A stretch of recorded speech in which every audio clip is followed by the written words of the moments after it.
Mesdames, Messieurs, bonjour. 14 milliards d'engloutis pour la construction du nouveau siège de l'Assemblée nationale en chantier depuis 2009. Mais les fruits, pour un délai contractuel de 2 ans d'exécution des travaux, n'auront pas tenu la promesse des fleurs. Qualifiés trop tôt de musée de la corruption érigée à la gloire de qui, on ne sait. Pour l'heure, le géant site qui toise en permanence les regards à l'entrée de la ville capitale Porto-Novo aura, après moult réactions et interpellations, nécessité un décaissement supplémentaire d'une dizaine de milliards en vue d'un achèvement des travaux au plus tard le 30 novembre 2015. Bientôt 1 an après cette nouvelle échéance, le nouveau siège de l'Assemblée nationale reste toujours à l'étape de chantier. Le contribuable béninois ne serait pas pour autant au bout de ses peines. Au regard de récents rapports d'un comité d'évaluation ad hoc pour l'état des lieux, révèlent les nouvelles autorités, un autre décaissement s'impose pour une cagnotte de 42 milliards de francs CFA, rien que pour la finalisation des travaux de la première phase. Voilà, grosse frayeur alors pour le gouvernement qui a décidé d'engager dans les meilleurs délais un audit technique, financier et juridique du projet assorti d'une suspension du mémorandum d'entente et de la convention signée entre l'État et la CERO SA. 100% Bénin, le numéro de ce mercredi vous amène donc au cœur du très scandaleux chantier de construction du nouveau siège du Parlement béninois. Mais avant de vous y conduire, un petit détour pour le point de l'actualité vu par les journaux.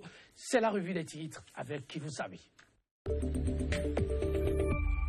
Oui, déjà à nos côtés, pour les 6 quotidiens Côte d'Ivoire, à maintenant Côte d'Ivoire, bonjour. Bonjour Joël Todi, bonjour également à nos amis téléspectateurs. Que nous réservent les canards nous parvenus ce matin? Pas grand-chose, sinon que cette affaire de cocaïne qui continue donc d'alimenter quelques canards, sans oublier la sortie conjointe du ministre du cadre de vie et de l'environnement et celui de la justice à propos donc du siège de l'Assemblée nationale et surtout la réaction de garde des Sceaux par rapport au silence du gouvernement dans l'affaire des 18 kg de cocaïne.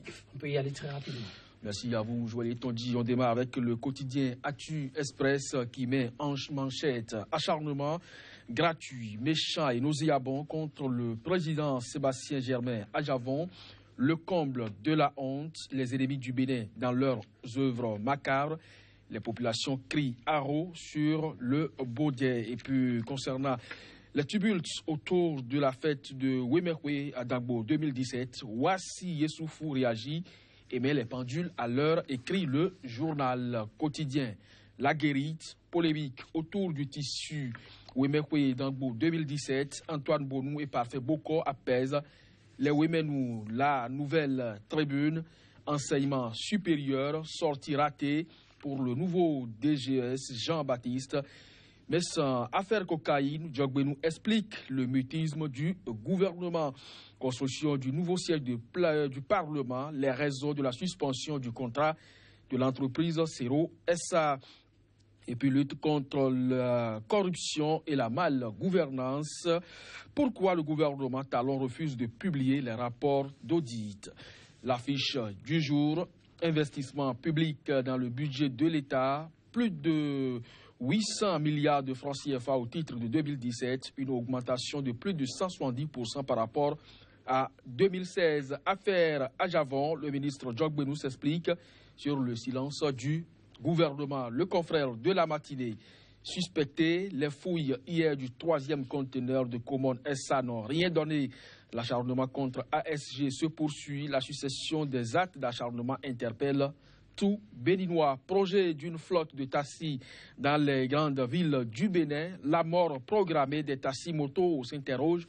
Le confrère de la matinée qui cède sa place au journal Le Potentiel. Point de presse conjoint des ministres Djogbenou et Tonato au sujet de la construction du nouveau siège de l'Assemblée nationale. Le chantier réclame encore plus de 18 milliards de francs CFA.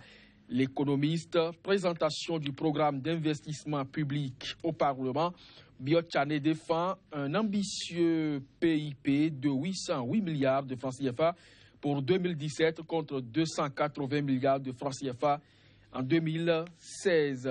L'événement précis, budget d'investissement public 2017 pour impulser le développement.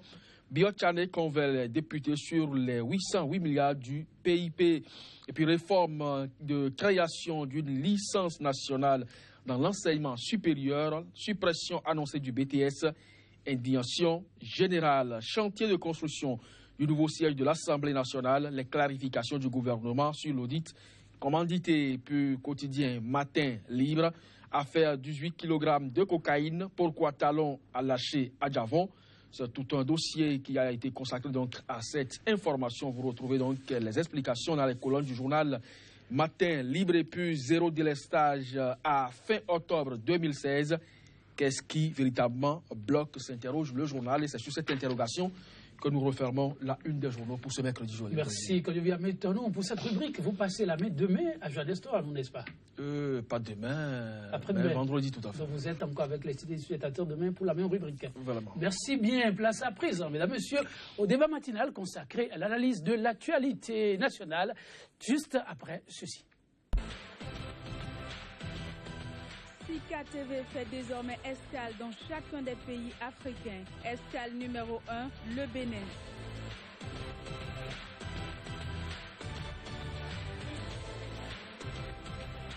Retrouvez désormais sur Sika TV votre émission 100% Bénin consacrée exclusivement à l'analyse de l'actualité au Bénin. Pendant 45 minutes, la parole sera donnée aux spécialistes de l'information et autres analystes pour décrypter l'actualité socio-économique et politique.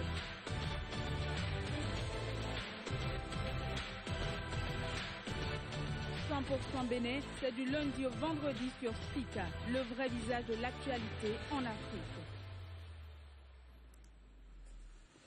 Construction du nouveau siège de l'Assemblée nationale, 41 milliards pour la finalisation de tous les travaux de la première phase, y compris plus de 2,5 milliards de contentieux, un surcoût de plus de 700 millions dû à la suspension des travaux, 7 milliards de travaux complémentaires et plus de 300 millions de dégradations et avaries, soit un total de près de 11 milliards de francs de surcoût au projet dû à la suspension et au retard dans sa réalisation, non compris les coûts liés aux éventuelles condamnations en justice. Le chiffre donne le tournis. Le gouvernement ne s'embarrasse pas. Un nouvel audit s'impose. Nouvel audit du siège de l'Assemblée nationale en chantier. Quelle plus-value pour quelle finalité? C'est le thème au menu du jour. Sur ce plateau, pour en débattre, deux hommes de la plume, l'un ayant servi sous le régime de feu et l'autre évoluant sous la bannière du nouveau départ pour la rupture. Wilfried Léandre Oumbedji, il est le directeur à la communication de la présidence de la République, si je fais bien précis. Wilfried Léandre Oumbedji, bonjour. Bonjour Joël, bonjour chers amis téléspectateurs. Et ce matin? Je vais bien. À l'opposé, donc en face de lui, Distel Amoussou, journaliste, consultant en communication. Il était de ceux-là qui ont apporté leur expertise au gouvernement défunt, celui de Thomas Boni-Yahi. Distel Amoussou, bonjour. Bonjour Joël, bonjour aux amis téléspectateurs. Merci pour la disponibilité. Suspension du mémorandum d'entente et de la convention signée entre l'État et la CERO-SA, le temps d'un nouvel audit qui portera sur les plans techniques, financiers et juridiques du chantier du nouveau siège de l'Assemblée nationale. À la faveur d'une conférence de presse hier, le gouvernement a signifié toute sa détermination à aller jusqu'au bout dans ce dossier. Avant de donner la parole à nos invités, retour sur quelques données ayant motivé une telle décision. La régie. Depuis janvier 2016, en dehors du lot 11B, aménagement extérieur assainissement, qui a évolué timidement, les travaux de tous les autres lots sont presque à l'arrêt pour des raisons de validation des travaux supplémentaires et de prise de nouveaux contrats ou avenants irrelatifs. Il resterait encore à mobiliser pour l'achèvement des 63,66% des travaux, plus de 18 milliards de francs CFA. Il faut préciser que plusieurs dysfonctionnements ont été relevés dans la conduite de ce chantier relativement complexe, de travaux encore non attribués, après 7 ans d'exécution du projet qui était prévu pour être réalisé en 2 ans. Un trop perçu de 150 254 601 francs par la CERO-SA sur ses honoraires. Des discordances grave entre les points financiers de paiement des prestataires et les décomptes validés par le maître d'œuvre. 414 657 524 francs d'avance de démarrage perçus par le groupement EMCR sur le lot 7 des revêtements d'étanchéité et peinture non utilisés pour les travaux avant réalisation. 368 938 543 francs d'avance de démarrage perçus par l'entreprise Princesse d'Or sur le lot 3 menuiserie aluminium non utilisé pour les travaux avant résiliation. 388 162 870 francs de reliquats de remboursement de démarrage sur le lot 9 charpente et couverture faux plafond resté par devers l'entreprise Princesse d'Or.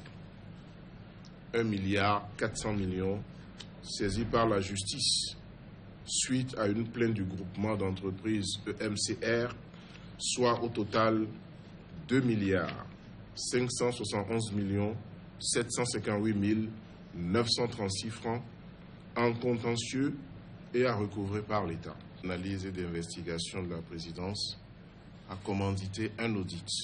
Le Conseil a également autorisé le ministre du Cadre de Vie et Développement durable à suspendre le mémorandum d'entente et la convention signée entre la CERO-SA et l'État béninois en attendant les conclusions et recommandations des audits.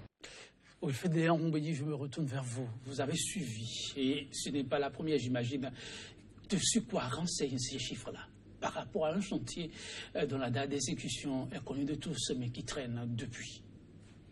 Joël Yetondier, vous êtes béninois, vous êtes journaliste et vous avez servi longtemps à Porto-Novo. Et vous avez vu, quand vous arrivez à l'entrée de la capitale, ce qui trône là et qui aurait dû être achevé complètement en 2 ans. Cela fait à peu près 8 ans que le chantier est en cours, même si on doit tenir compte d'une période d'un peu plus d'1 an de suspension. Et il n'est pas normal qu'au bout de tant d'années, le chantier ne soit pas achevé. Il n'est pas normal, par ailleurs, que le coût initial du chantier se soit retrouvé littéralement doublé, voire plus, au cours des années, alors même que le chantier n'est pas achevé et que même pas le gros œuvre n'est achevé. Face à cette situation, que faut-il faire? C'est ce que le ministre du Cadre de Vie et du Développement durable vous a expliqué hier, suite aux instructions qu'il a reçues du Conseil des ministres, tendant à suspendre donc le mémorandum d'entente avec la CERO-SA, maître d'ouvrage délégué, pour voir clair dans la situation et savoir si effectivement il faut mobiliser autant de ressources encore pour injecter dans ce chantier afin que l'Assemblée nationale dispose enfin de son nouveau siège. Et je dois dire que ce projet de nouveau siège de l'Assemblée nationale a été évoqué depuis 2002, donc date de 2002. Et c'est depuis 2008 que le chantier là a été lancé. Et nous y voilà, même pas encore la moitié du travail effectué, mais voilà autant d'argent qui a été englouti. Et là, nous n'avons pas les résultats. Oui, dit Stella Moussou, quand vous suivez tout ceci, c'est comme remuer du couteau dans la plaie. Vous le vivez comment? Oh là là, je n'ai pas été acteur. Non, je crois que le bébé est malade. Au lieu de l'amener à l'hôpital, nous sommes en train de faire du charlatanisme autour. Le mal, il est là. Il crève l'œil. Le trou, il est là. La plaie est là, béante. J'aurais applaudi la décision du gouvernement de mon pays si cette décision ne tombait pas à cette période précisément. Il faut contextualiser les choses, surtout avec le style de gouvernance du président Patrice Talon. Faites-vous un peu plus clair. Alors, vous savez, cette période coïncide fort heureusement ou malheureusement avec le début des études du projet de la loi des finances 2017. Et pour tous ceux qui ont approché le dossier de la constitution du siège de l'Assemblée, nous avons su en son temps qu'il y a eu nombre de députés cacher derrière des entreprises écrans, des sociétés écrans, pour s'attribuer des marchés ou pour obtenir des marchés. Aujourd'hui, j'ai comme l'impression, j'en fais la lecture et je la partage, je pourrais me tromper, que c'est comme une épée de Damoclès qu'on balance sur la tête des députés actuellement pour dire, eh bien, je ressors vos casseroles, j'ai mon budget. On me dira que c'est caricatural. J'aurais applaudi cette décision du gouvernement de mon pays si on m'avait fait un peu plus de lumière sur ce groupe ou ce comité qui a évalué le dégât. C'est si important? Oui. Moi, je voudrais connaître sa constitution, identifier les chapelles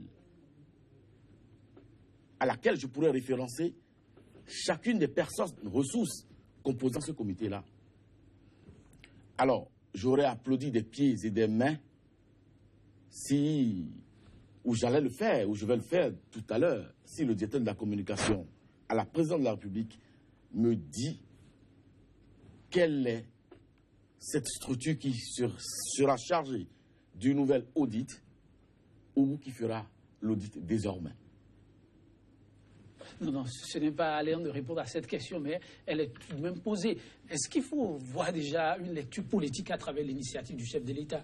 Ce siège, ça crève les yeux, tout le monde le dénonce. On ne peut pas comprendre que le contribuable continue pas à éjecter de l'argent dans ce chantier qui n'en finit pas. Mais Wilfried Ndong-Oumbeji, oui, votre vis-à-vis doit être plutôt un autre regard sur cette opération qui, somme toute, devrait venir. Heureusement que mon ami et frère Distel Amoussou lui-même juge ou pense qu'on pourrait juger ce qu'il dit de caricatural.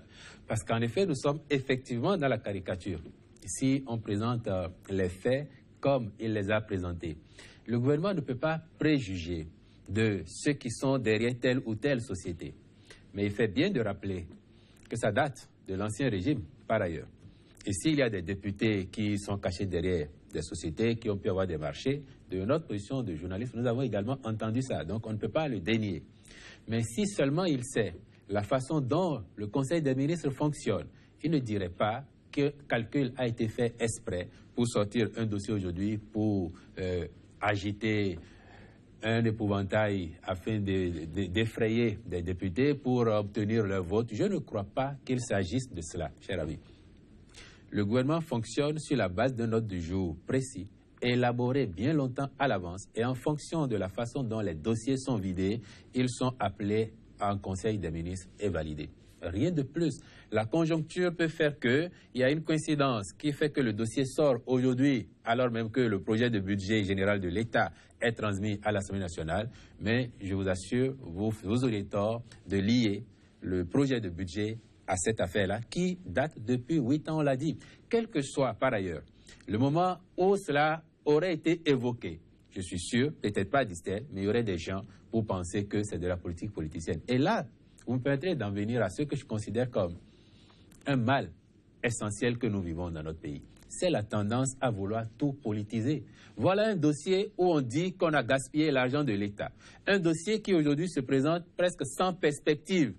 Et est-ce qu'on va continuer à injecter l'argent du contribuable béninois dedans à hauteur de plusieurs milliards, quitte à ne pas avoir même les résultats ou à les avoir au rabais? La responsabilité recommande qu'on tape du poing sur la table, qu'on arrête. Et c'est ce qui est fait. Et donc, de mon point de vue, il n'y a pas l'ombre d'une politique politicienne dans ce dossier-là. Vous ne pouvez même pas imaginer que les gens dont vous parlez, il y a des députés qui ont eu des marchés. Ils sont de quelle tendance? Il y a des députés aujourd'hui qui ont fait avec l'ancien régime et qui soutiennent le pouvoir en place. Vous les connaissez, évidemment. Donc, quel intérêt? Et cela, je fais le parallèle avec un certain nombre de dossiers que nous avons eu ces temps derniers et dans lesquels, systématiquement, on voit la main de la politique politicienne. On fait tellement d'insinuations. Mais moi, je nous implore à éduquer notre peuple, à sensibiliser les populations. Il ne s'agit pas de défendre l'indéfendable. Il ne s'agit pas de mentir, mais présentons les faits tels qu'ils sont et que les Béninois apprécient, sans autre... Parlons des faits. Je partage en matière de faits l'analyse cartésienne de mon ami Wilfried Léon Ngoubedi, pour dire que j'aurais aimé apprécier le gouvernement de mon pays si, en ce moment, en cette période où le port du Bénin se vide, mon gouvernement, le gouvernement de mon pays, commanditait un nouvel audit par rapport au dossier PVI. J'aurais applaudi. Quel parallèle faites-vous? J'aurais applaudi. Vous trouvez que c'est plus urgent que la situation de l'Assemblée? Pour dire que cette coïncidence avec la période à laquelle on nous sort un dossier, le dossier de la construction du siège de l'Assemblée, avec l'étude du projet de loi des finances 2017, est une coïncidence malheureuse. Et mon ami aura fort à faire à communiquer là-dessus. On aurait pu avoir d'autres dossiers. Je vous ai cité le dossier PVI. On aurait pu commanditer un nouvel audit. On aurait pu nous dire dans quelles conditions le terminal d'Alada a été en position de monopole, d'office, par rapport aux conteneurs qui vont dans les pays de l'Interland. On aurait pu nous dire un certain nombre de choses. Pourquoi est-ce que vous nous parlez maintenant et aujourd'hui de la construction du siège d'Alada? Pas que je le demande, pas qu'on n'en parle pas. Et je vous l'ai dit, la plaie, elle est là, elle est béante. Mais lorsque le bébé est malade, il faut aller à l'hôpital, il ne faut pas faire du charlatanisme autour. En tout cas, en son temps, les gens étaient à l'hôpital pour les rappelez, certifier. il y a si peu, le président Ngoubedi, à l'ouverture de la session budgétaire, a dit que la trêve est terminée. Et je vous avais rappelé sur ce plateau que les couloirs du vote de budget dans notre pays sont obscurs. Il y a des pratiques. Et un homme averti, un homme très intelligent, ayant son style particulier, le président Patrice Talon, en attendant peut-être les valises, a sorti le premier carton. Donc, la réponse du berger à la bergère. Je crois. Bon, le peuple, donc, est là, plutôt spectateur, sans comprendre ce qui se joue fondamentalement. Ben oui, ça a toujours été comme ça et ça sera comme ça. Toujours comme ça, vous attestez que, non, mais en son temps, c'est ce que vous avez fait. Je dis, il y a des pratiques. Dans tout pays, il y a des pratiques, il y a des fonctionnements. On peut les accuser, on peut les applaudir, on peut les décrier. Mais je dis, il y a des pratiques. Et chez nous, le vote du budget a ses pratiques, a ses règles, a ses fonctionnements. Hormis la méthode classique cartésienne. Avant de donner la parole à Wilfried, je voulais vous demander, mais en son temps, lorsque le bureau Veritas Bénin a eu à faire ces opérations, on a eu un certain nombre de conclusions. Le chef de l'État a même dit qu'il y a des têtes qui vont tomber. Et la suite, c'est ce que vous savez, il n'y a pas eu véritablement de suite. Que s'est-il passé en son temps? La politique aurait-elle aussi plombé l'initiative en son temps pour qu'on en soit aujourd'hui à demander encore une nouvelle audit? Le moins de mal que je vais souhaiter au gouvernement actuel de mon pays, c'est de pouvoir aller au bout de ces audits et de pouvoir sanctionner, de pouvoir rendre justice aux contribuables béninois. Et la réponse à ma question? Je dis, il y a des pesanteurs sociologiques, il y a des pesanteurs politiques dans ce pays, il y a des pesanteurs économiques. Et vous le savez bien, je ne vous le cache pas, il y a des pesanteurs incontournables. Et aujourd'hui, le président Patrice Talon est en train de se rendre compte de l'évidence de ces réalités-là. Et c'est ça ce qui fait que ses espérances pour la gestion, pour son style de gouvernance, sont en train d'être plombées.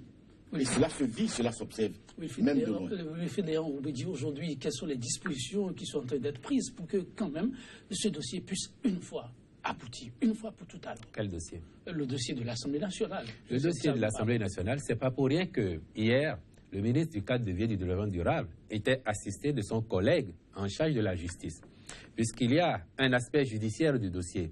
Et donc, vous les avez entendus, je vous donne rendez-vous, donc je vous invite à prendre date pour voir, et en temps utile, vous leur demanderez qu'est-il advenu de ce dossier. Moi, j'ai foi que ça va aboutir.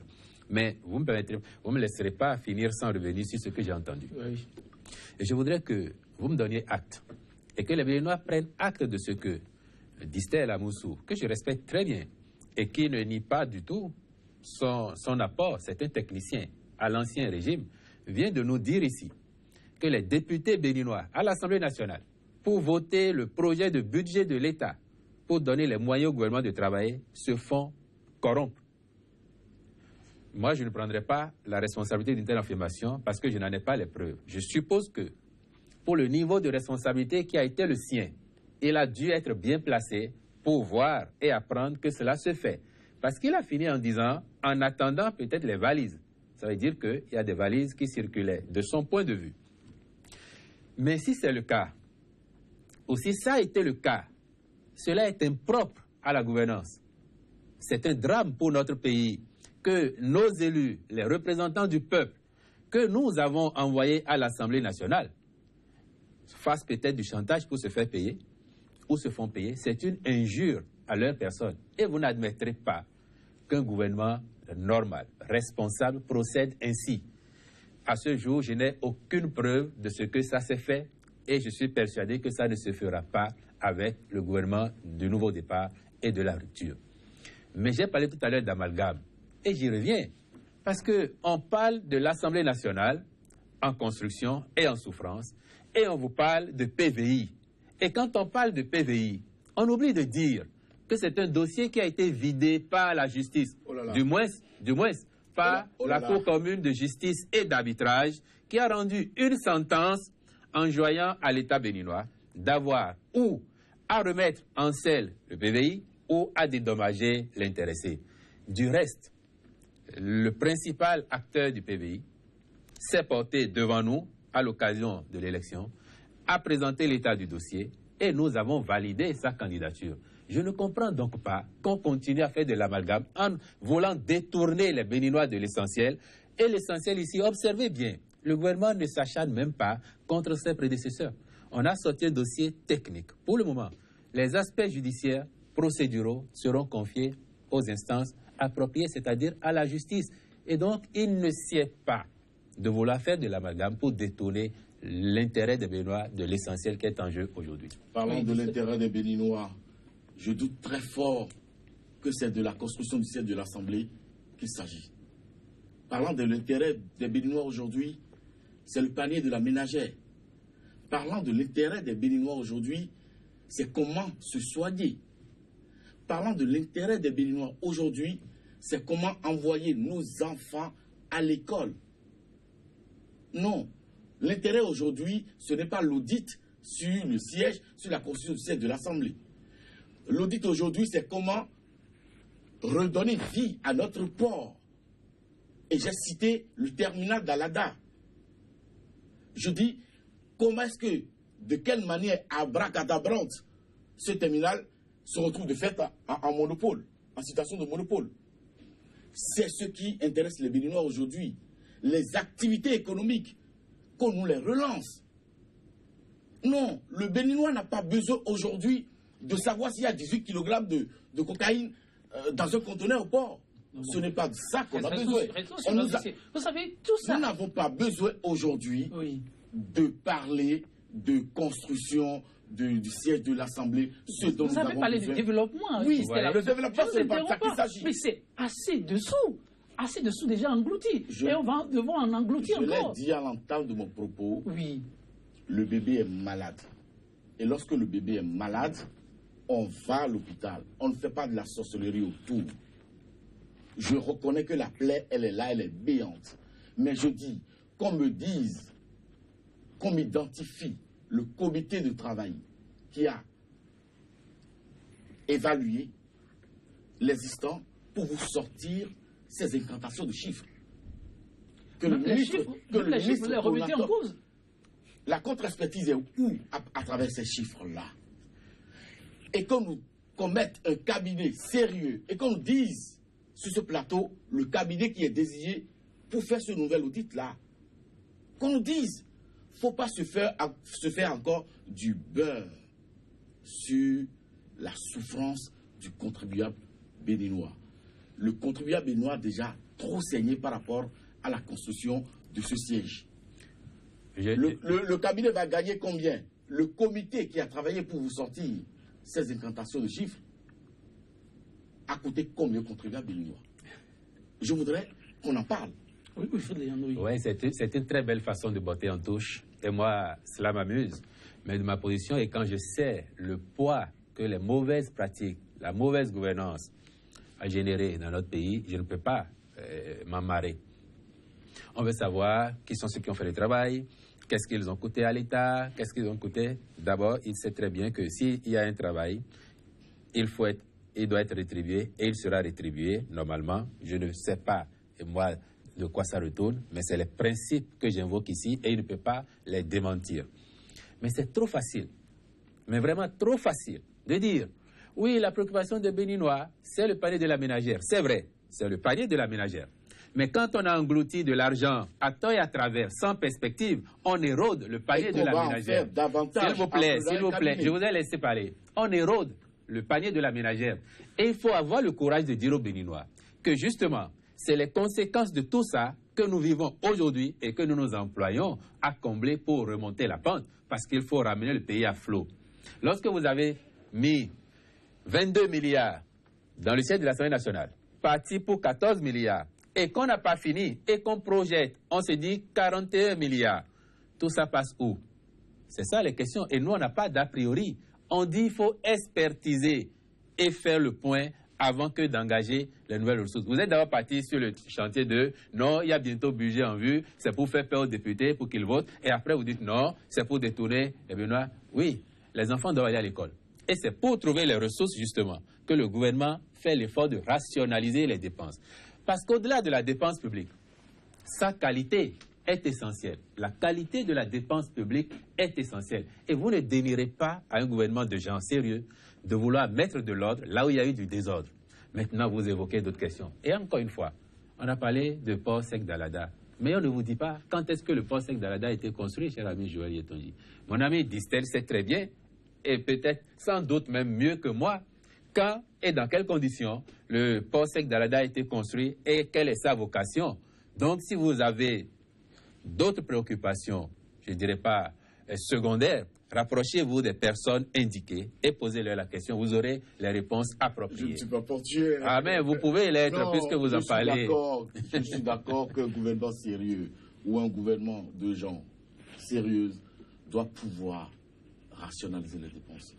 Mais drôle de rationalisation lorsque je pressens qu'on va engloutir plusieurs centaines de millions. Vous faites un procès en sorcellerie. Non, cher ami Dissel, là vous me permettrez de vous arrêter. Parce que vous faites un procès en sorcellerie et vous raisonnez sur la base d'a priori. Je vous dis, raisonnez sur la base d'a priori.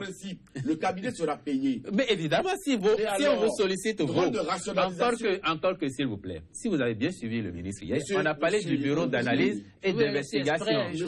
Oui, parce qu'il ne faut pas permettre que la désinformation est courue. Si vous allez laisser exprès, oui, allez-y. La chaîne de télévision a Materi, à part dans un village proche du Burkina Faso, à part un puits qu'un député que je ne cite pas a pu construire incidemment dans ce village, aujourd'hui, il n'y a ni eau, il n'y a ni électricité, il n'y a pas école. Les 4 ou 5 enseignants communautaires qui sont là ont fermé la baraque, ont déposé la clé, et nos enfants émigrent vers le Burkina pour aller se faire éduquer. Et ça, c'est la conséquence. On a besoin juste d'un peu d'argent pour régler le problème de ces communautés. On n'en a pas besoin la conséquence. Pour remettre à un patron de cabinet qui est un allié, qui est un sous-fif du système. Ah oui. Que dites-vous là? Est-ce à dire que vous parlez de cabinet? On parle de quel cabinet? Vous avez le nom du cabinet? Je vous dis qu'on parle de quel cabinet et combien de cabinets ont mené les audits dont les résultats, j'entends dire, sont transmis aujourd'hui au procureur de la République, à la justice. Quels sont les cabinets qui ont travaillé sur ces dossiers-là? Vous savez, ces cabinets-là nous ont coûté combien? Pour votre gouvernement, il faut que je vous dise. Et là encore, c'est les principes. Le gouvernement de la République, c'est lui qui dépense l'argent public. Et ce gouvernement dit, nous ne continuerons pas de la façon dont les choses ont été faites jusqu'ici. Vous êtes d'accord avec moi? Oui. Un audit a été fait ou sera fait. Résultat transmis à la justice. Il est du bon droit et du loisir des personnes qui seraient mises en cause le moment venu de demander à la justice de faire une contre-expertise. Ce n'est pas le rôle du gouvernement de leur faire une contre-expertise. Lorsque quelqu'un viendrait, s'il vous plaît, lorsque quelqu'un viendrait, le citoyen béninois que vous êtes, avec le niveau d'éducation qui est le vôtre, est censé savoir qu'une contre-expertise peut se faire à la demande des personnes mises en cause, et c'est leur droit. Il faut le dire aux Béninois. Monsieur Mbedi, le citoyen béninois que je suis voudrait savoir les rapports qui viennent d'être transmis à la justice. Quel est l'identifiant du cabinet ou des cabinets qui ont travaillé là-dessus? Ne nous l'airons pas. De quoi est-ce qu'il s'agit? Il s'agit d'un style bizarre de gouvernance. Je suis en train de réfléchir depuis 6 mois pour essayer de trouver l'angle à choisir par rapport à ce gouvernement. Ouais. Il y a un gouvernement connu de tout le monde, officiel. Mais au sommet de ce gouvernement, il y a une équipe fantôme. Tous les Béninois sont au courant, ils savent. Les cabinets, les nombreux cabinets dont on parle ou dont on va vous parler, se retrouvent et se recoupent à une seule personne. Après, on vous sort des chiffres. Vous avez la preuve de ce que vous dites. Je suis affirmatif. Je suis affirmatif. Je dis ce style de gouvernance va nous amener très loin. C'est pas bien. Non, c'est pas bien. Il faut le dire, il faut avoir le courage de le dire. C'est quoi ces cabinets-là qui ont travaillé sur les rapports que vous venez de transmettre à la justice? Moi, je voudrais savoir. Vous permettez enfin que je vous réponde? Oui.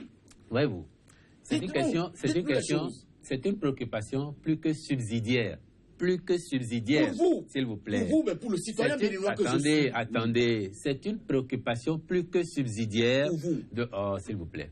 Je réitère que c'est une préoccupation plus que subsidiaire aujourd'hui de focaliser votre attention sur quel est le nom des cabinets qui ont travaillé, quel est le montant de ce qu'ils prennent. Les cabinets qui ont travaillé sont composés d'hommes et de femmes, et je dois dire de Béninois. Vous êtes citoyen béninois, vous êtes injusticiable au même titre que les autres. Si les cabinets en question ont déposé des rapports avec lesquels vous n'êtes pas d'accord, c'est de votre droit de demander lorsque vous... sont où? Oh là là, vous venez de dire vous-même des rapports transmis à la justice. C'est votre propos que je reprends. Mais oui. Alors, mais si les rapports sont transmis à la justice, les personnes mises en cause ont la faculté de demander au juge, lorsqu'elles ne se retrouvent pas dans le contenu des rapports, de faire commettre une contre-expertise. C'est de leur droit. Et si vous les connaissez, il faut le leur dire. Après, tout le reste est subsidiaire. Est-ce que la justice dans notre pays, elle est indépendante, oui ou non? Ou bien vous doutez encore de son indépendance? Si vous doutez de son indépendance, je vous concède ce que vous dites. Mais si vous n'en doutez pas, comme vous avez pu le voir récemment, qu'elle a pu travailler en professionnel et en toute liberté, vous devez lui faire confiance pour que les Béninois ou les entreprises qui viendraient à être mises en cause dans les différents rapports que vous avez évoqués lui fassent confiance à leur tour pour qu'en cas de contre-expertise, si ceux qui ont élaboré les rapports d'expertise ont tort, la justice les recadre et leur dit vous avez tort. Et le droit sera dit dans tous les cas. La démarche, on peut quand même l'approuver, non? Non, je crois que mon ami est en train d'éluder le problème, en réalité. Je ne dénie pas à ceux qui ont travaillé leur nationalité.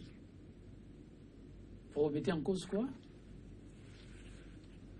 Je dis, nous sommes aujourd'hui dans un pays où nous avons dit que nous avons l'égalité de chance. Que nous soyons du nord, du sud, ou de l'est ou de l'ouest. Vous ne l'observez pas sous cet angle? Je dis, dans le contexte dont nous parlons, j'aurais pu applaudir le gouvernement de mon pays, pardon, s'il avait lancé un appel d'offres pour recruter ces cabinets-là. Quel est le mérite de ce cabinet? J'insiste maintenant pour dire ce cabinet, quel est son mérite à se cacher derrière le chef de l'État pour avoir tous les contrats d'office de gré à gré, d'audit partout.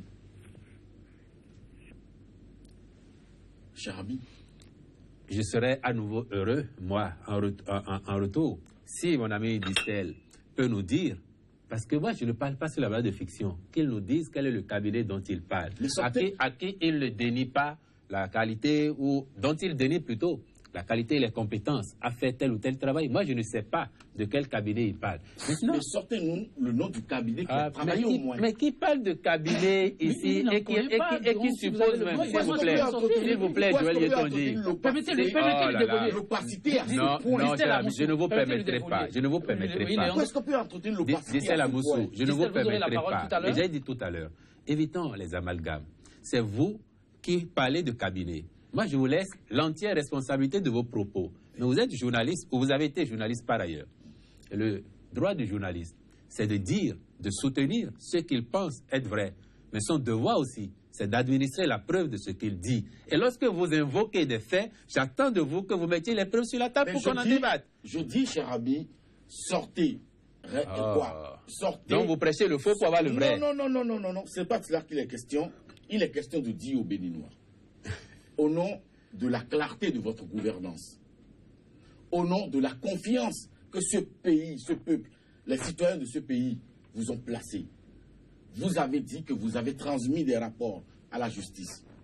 Comment est-ce que vous avez obtenu ces rapports-là? Quelqu'un disait, il y a quelques années, l'obligation de rendre compte. Je ne vais pas vous l'imposer, mais vous le devez aux Béninois qui vous ont fait confiance. Et c'est précisément parce qu'on le doit aux Béninois que les rapports dont vous parlez ont été transmis à la justice. Le reste, le nom de cabinet, la durée de mandat, ça c'est vos préoccupations. Vous êtes aussi journaliste. Allez chercher si vous pensez qu'on ne vous a pas donné. Le gouvernement, s'il voulait vraiment cacher des choses, n'aurait peut-être pas transmis les rapports. Et je fais foi aux propos de Distel Amoussou qui dit lui-même que des rapports étaient transmis à la justice. Dont acte. S'ils ont été transmis à la justice fera son travail. Et la justice rend la justice au nom du peuple béninois. Et jusqu'à nouvel ordre, les audiences au niveau du tribunal et des cours d'appel, les audiences sont publiques, sauf exception. S'il vous plaît, oh là là, les audiences sont publiques. Vous êtes libre en tant que citoyen d'aller vous installer dans la salle d'audience et de suivre et de relever les informations dont vous auriez besoin le moment venu. Distel Amoussou, par rapport à la situation du siège de l'Assemblée nationale, toujours en chantier, quel est votre vœu, mais le vœu du citoyen? Parce qu'il est question d'aller quand même de l'avant. Et la somme qu'on évoque aujourd'hui n'est pas moindre. Oui, comme je l'ai évoqué tantôt, si ce dossier-là n'avait pas été brandi en ce moment pour constituer une épée de Damoclès sur la tête des députés béninois, j'aurais applaudi le gouvernement de mon pays et souhaité, pour une fois, qu'on aille au bout et que des mises en cause soient épinglées, qu'ils soient présentés devant leurs responsabilités, qu'ils assument. Mais je constate que nous sommes dans un style de gouvernance qui me sidère par endroits. Non. Le patron de ce gouvernement ou le président de notre pays aujourd'hui, il n'était pas un intrus. Il connaissait la maison, il connaissait le fonctionnement. Il a participé au fonctionnement de cette maison. Il a participé à mettre les briques. Il ne sait pas où prendre sa maison. C'est tout. Et c'est cela, ce dossier. Donc, et vous allez voir.